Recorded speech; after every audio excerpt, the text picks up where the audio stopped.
In just 43 seconds, one of Hollywood's most respected actors completely shut down Michael Strahan on live television, exposed him in front of millions of viewers, and stormed off the Good Morning America set after a fiery argument that nobody saw coming.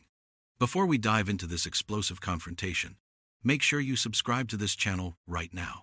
We bring you daily videos exposing Hollywood's darkest scandals, the moments they don't want you to see, and the truth behind what really happens when the cameras are rolling. Last night's episode of Good Morning America was supposed to be a celebration. Denzel Washington, the two-time Academy Award winner, was there to talk about his latest film project and his incredible career spanning over 4 decades. The studio audience was packed, the energy was high, and Michael Strahan seemed ready to have a great conversation with one of the industry's biggest legends. But what started as a friendly chat quickly became one of the most uncomfortable moments in morning television history. The interview began normally enough. Denzel walked out onto the stage with his signature calm confidence, shaking Michael's hand and taking his seat. The audience applauded loudly, clearly excited to see the legendary actor in person. Michael started with some basic questions about Denzel's new movie, asking about his character and what drew him to the role. Denzel answered with his usual thoughtfulness, explaining the depth of the character and why the story mattered to him. Everything seemed fine at first, but then Michael decided to switch gears. He leaned back in his chair with a smirk and said something that immediately changed the temperature in the room. "So Denzel, I gotta ask you something that's been on everyone's mind. There's been a lot of talk lately about older actors taking roles away from younger talent. You're what, pushing 70 now? Don't you think it's time to maybe step back and let the next generation have their moment?" The audience went silent. You could feel the awkwardness spreading through the studio like a wave. Denzel's expression didn't change much, but if you looked closely, you could see his jaw tighten slightly. He took a slow breath and responded in his measured way. "Pushing 70? I'm 69 years old, Michael. And I'm still here because I love what I do, and people still want to see the work. Age has nothing to do with talent or relevance." Michael laughed, but it wasn't a warm laugh. It was the kind of laugh that makes you uncomfortable, like he thought he was being funny but really wasn't. "Come on, man. You know what I mean. Hollywood's changing. There's all this talk about diversity, new voices, fresh perspectives. Maybe it's time for guys like you to pass the torch instead of holding on to it so tight." Denzel shifted in his seat, and you could see he was starting to get irritated. His voice remained calm, but there was an edge to it now. "Guys like me? What exactly do you mean by that, Michael?" "Because I've been passing the torch my entire career. I've mentored dozens of young actors, produced films that gave opportunities to new talent, and opened doors that were closed for people who looked like me. So when you say, 'guys like me,' I need you to be more specific about what you're trying to say." Michael seemed to realize he'd touched a nerve, but instead of backing off, he doubled down. "I'm just saying what people are thinking, Denzel. You've had your time in the spotlight. You've won your awards. You've made your money. At some point, don't you think it becomes a little, I don't know, selfish to keep taking up all the oxygen in the room?" The audience gasped. Some people started murmuring to each other, clearly shocked by what Michael had just said. Denzel stared at Michael for a long moment, his eyes never blinking. When he finally spoke, his voice was quiet but powerful. "Selfish? You're calling me selfish for continuing to work? For continuing to do what I've dedicated my life to? Let me ask you something, Michael. How long have you been hosting this show?" Michael looked confused by the question. "What does that have to do with anything?" "Answer the question," Denzel said firmly. "How long have you been sitting in that chair?" "I don't know, several years," Michael replied, clearly getting defensive. "And in those several years, how many times have you been told you're too old for this job? How many times has someone suggested you should step aside for someone younger? How many times has anyone questioned whether you deserve to be here?" Denzel's voice was rising now, not shouting, but definitely more intense than before. Michael didn't answer. He just sat there, his mouth opening and closing like he was trying to find words but couldn't. Denzel continued, "That's what I thought.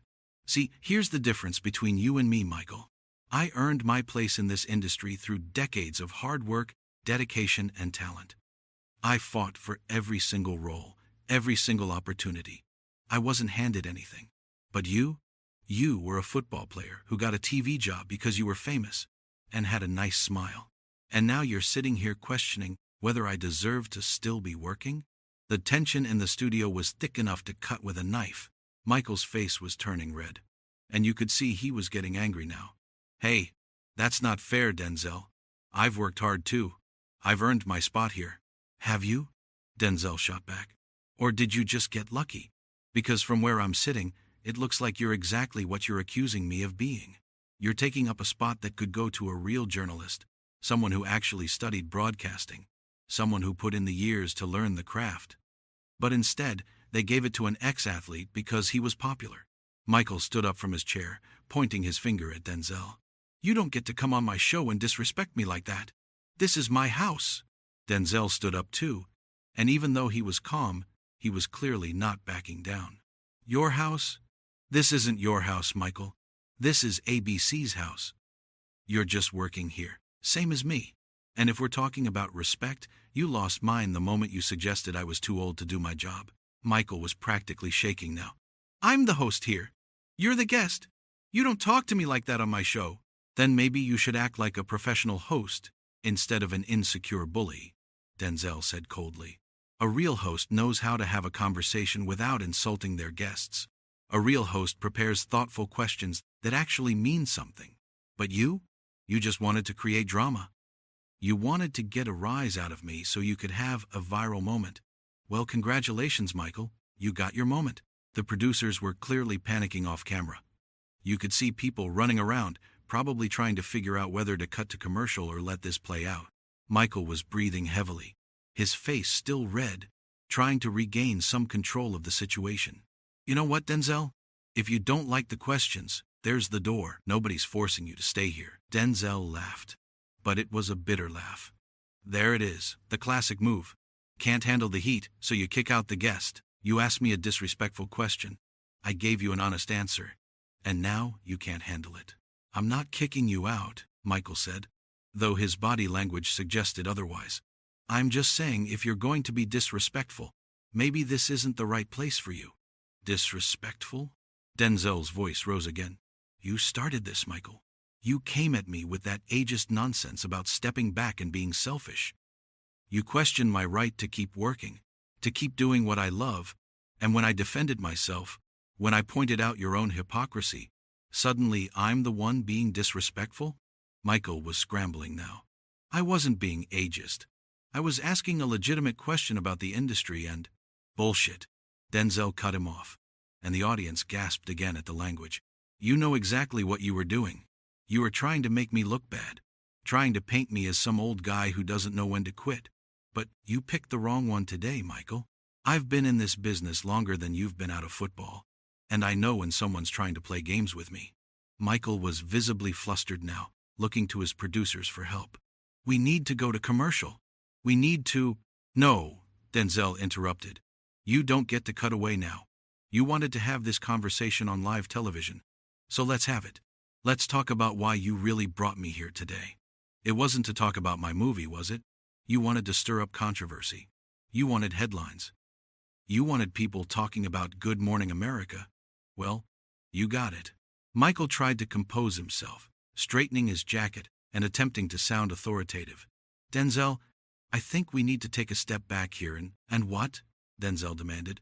Pretend this didn't happen? Pretend you didn't just insult me and my entire career on national television? I don't think so. You know what your problem is, Michael? You've gotten comfortable. You think because you have this job, because you sit in that chair every morning, that you can say whatever you want to whoever you want. But you forget that respect is earned, not given. The audience was completely silent now. Everyone watching this confrontation unfold like they couldn't believe what they were seeing. Some people looked uncomfortable, shifting in their seats. Others seemed almost excited, like they knew they were witnessing something that would be talked about for years. Michael's voice was shaking slightly when he spoke again. I have respect, Denzel. Millions of people watch this show every day. They respect me. Do they? Denzel challenged. Or do they just watch because it's on in the morning and they're eating breakfast? There's a difference between being popular and being respected. And based on how you've conducted yourself today, I'm starting to understand why some people might question which one you actually are." That comment seemed to push Michael over the edge. His professional facade completely crumbled. "Get the hell off my show," he shouted, his voice cracking. "I'm serious, Denzel. Get off my stage right now." Denzel didn't move. He just stood there, staring at Michael, with a look that was somehow both disappointed and defiant. There it is, the real Michael Strahan. Not the smiling TV host. Not the friendly former athlete. Just an insecure man who can't handle being called out on his own show. "I said get out!" Michael screamed, completely losing it now.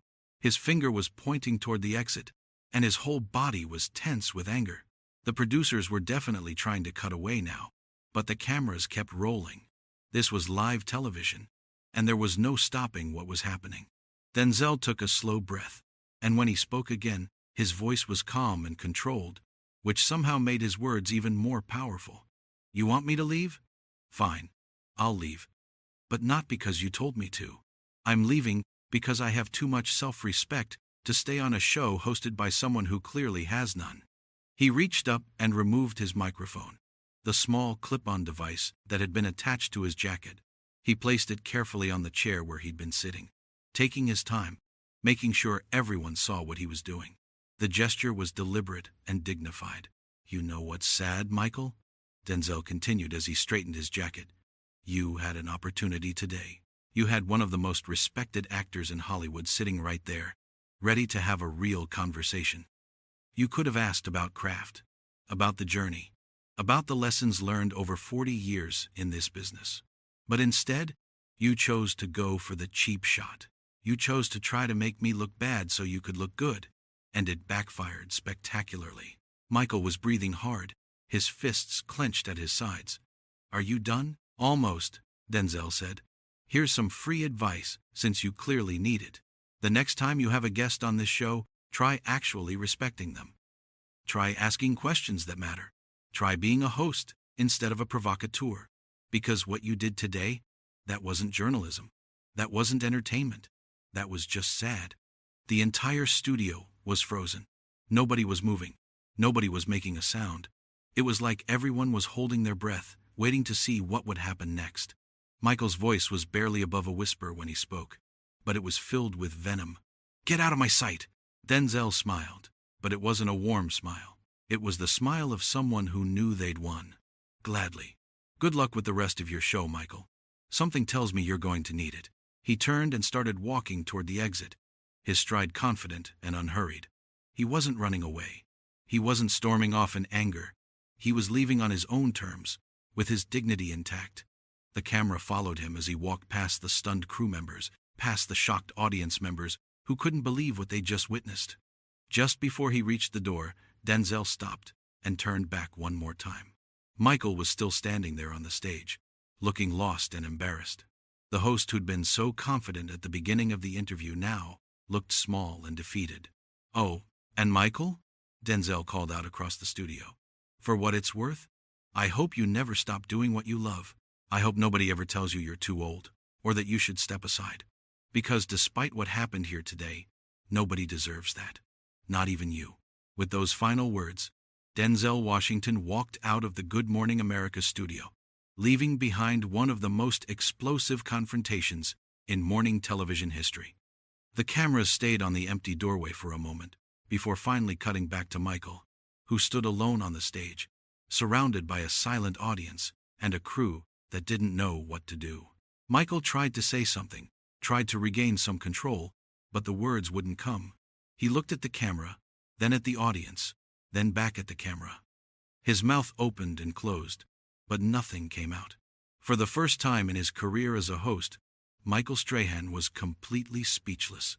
The show cut to commercial, but the damage was already done. In 47 seconds of confrontation, Denzel Washington had completely dismantled the host, exposed his tactics, and walked away with his reputation intact while leaving Michael's in tatters. The audience sat in stunned silence, still processing what they'd just seen. Crew members whispered to each other. Phones were already out, and everyone knew that this moment would be replayed millions of times across social media within hours. The makeup artist who'd been standing off stage approached Michael with a tissue, probably thinking he needed to blot the sweat from his forehead before they came back from commercial. But Michael just waved her away, standing there in the bright studio lights, alone with the consequences of his own actions. One of the producers rushed onto the stage, speaking quickly and urgently to Michael, probably trying to figure out how they were going to fill the rest of the show now that their main guest had walked out. Michael wasn't responding, though. He was just staring at the door where Denzel had exited, his expression a mixture of anger, embarrassment, and something that might have been regret. In the audience, people were pulling out their phones, recording vertical videos of the aftermath, capturing the awkward silence and Michael's obvious distress. Security wasn't stopping them. Nobody knew what the protocol was for something like this. Nothing in the Good Morning America handbook covered what to do when one of Hollywood's most beloved actors completely destroys the host on live television. The commercial break seemed to last forever, but it was really only a few minutes. When they came back, Michael was sitting at the desk again, his co-hosts flanking him, clearly trying to support him through what had become a disaster. He attempted to make a joke, something about, well, that was intense, but his voice was shaky and the laugh that followed was forced and hollow. They tried to move on to the next segment, something about a cooking demonstration for holiday recipes. But nobody in the studio or watching at home was thinking about food. They were all thinking about what they'd just witnessed. They were thinking about Denzel's calm dismantling of Michael's attack. They were thinking about how the host had completely lost control of his own show. Behind the scenes, phones were ringing off the hook. The ABC executives were probably in full panic mode, trying to figure out how to handle the public relations nightmare that was unfolding in real time. The video was already spreading across Twitter, Instagram, TikTok, and every other social media platform, with people taking sides, creating memes, and dissecting every moment of the confrontation. Back on stage, Michael was going through the motions of hosting, but his heart clearly wasn't in it. He kept glancing toward the exit, as if maybe Denzel might come back and they could resolve things. But that wasn't going to happen. Denzel Washington had made his point, defended his dignity, and left. There was no coming back from that.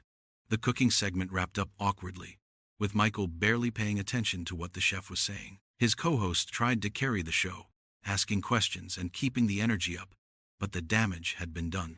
Everyone watching knew that this episode would be remembered for one thing only: the moment Denzel Washington put Michael Strahan in his place and walked off the set. As the show moved into its final segments, you could see Michael checking his phone during breaks, probably seeing the explosion of reactions online. His face grew paler with each glance at the screen. The smiling, confident host who'd started the show was gone, replaced by someone who looked like they wanted to be anywhere else in the world. When the show finally ended and the cameras stopped rolling, Michael didn't do his usual friendly goodbye to the audience. He didn't stick around to take photos or shake hands.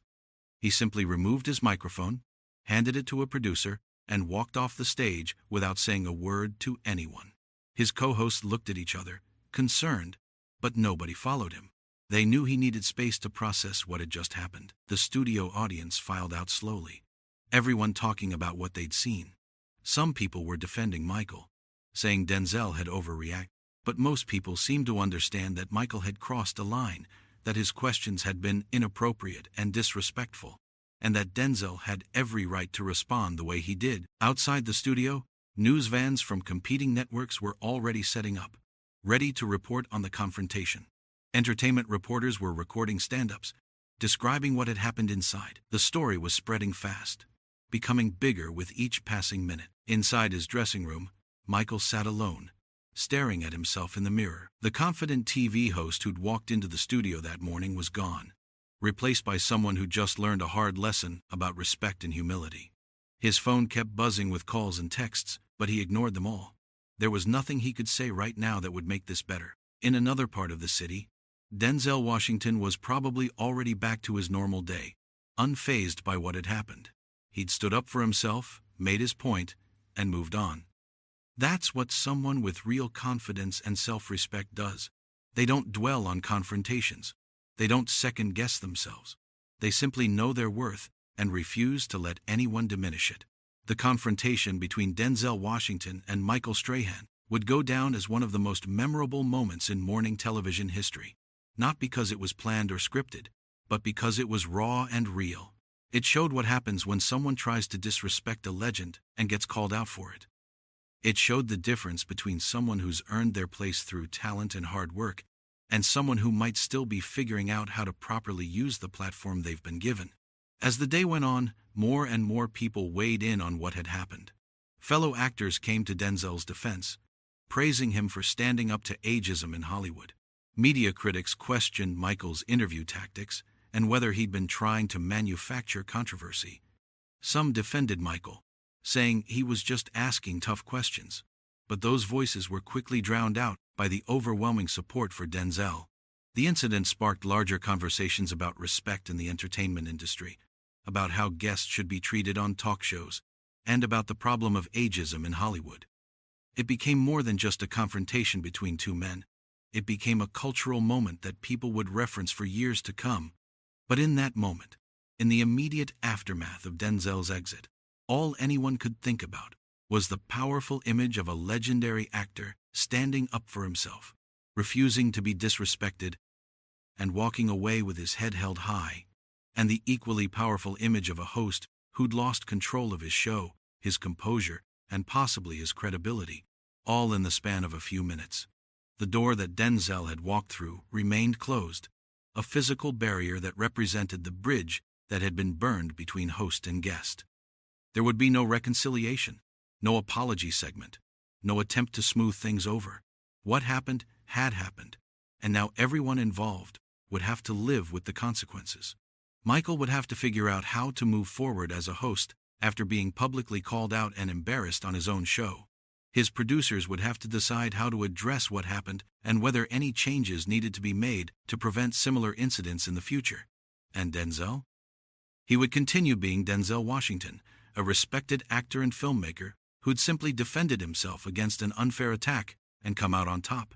The story ended not with resolution, but with Denzel's final words echoing through the studio and through the minds of everyone who watched.